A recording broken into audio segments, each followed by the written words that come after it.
বাড়ি আমার এখানে ঘর বাড়ি কেউ পায় না। 1 বছর যায়নি, 4 দিন থেকে নেই হয়ে গেছে। ইতিমধ্যেই সরকারের তরফে বেশ কিছু যে সমস্ত প্রকল্পের ভাতাগুলো ছিল সেগুলো বাড়িয়ে অনেকটা করেছেন মমতা বন্দ্যোপাধ্যায়। তো সেই সমস্ত সুযোগ সুবিধাগুলো কি পাচ্ছেন আপনারা? হ্যাঁ পাচ্ছি। ওই বাড়ি টাড়ি কিছু এইসব দিচ্ছে না। আচ্ছা, রেশন ঠিকঠাক পান? রেশনটা পাচ্ছি, ওই লক্ষ্মীর ভান্ডার পাচ্ছি।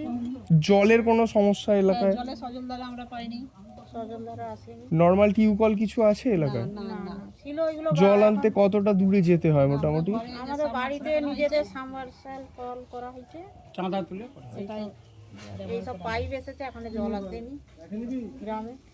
আমার সামনে একটা প্রাইমারি স্কুল আছে, 3খানা পুকুর নষ্ট হয়ে যাচ্ছে, লালা খাল ময়লা হয়ে আছে, আমি ঘর পাই না। আমার চিক দিয়ে ঘেরা, দেখে নিন। আরও 3-4টে বাড়ি আমার এখানে ঘর বাড়ি কেউ পায় না। আমার মায়ের বয়স 90-92, বয়স্ক ভাতা পায় না, শুধু রেশনটা পায়। কোনো রকমভাবে কি গভর্নমেন্টের কাছে কোনো দরখাস্ত বা আবেদন করেছিলেন? আবেদন করেছি, পঞ্চায়েত বলছে আমরা কিছু করতে পারবো না। অন্য অঞ্চলে গেছিলাম, তারা বলছে আমাদের দ্বারা কিছু হবে না। এই যে এখানে যেটা আছে ব্রিজটা, এই ব্রিজটা হচ্ছে 11 লক্ষ টাকা বাজেট। 1 বছর যায়নি, 4 দিক থেকে নেই হয়ে গেছে, পুরো খারাপ হয়ে গেছে। স্কুল টাইমে আসে না, মাস্টারমশাই টাইমে আসে না। স্কুলে একটা কল আছে, অন্য লোক নিতে পারে না জল।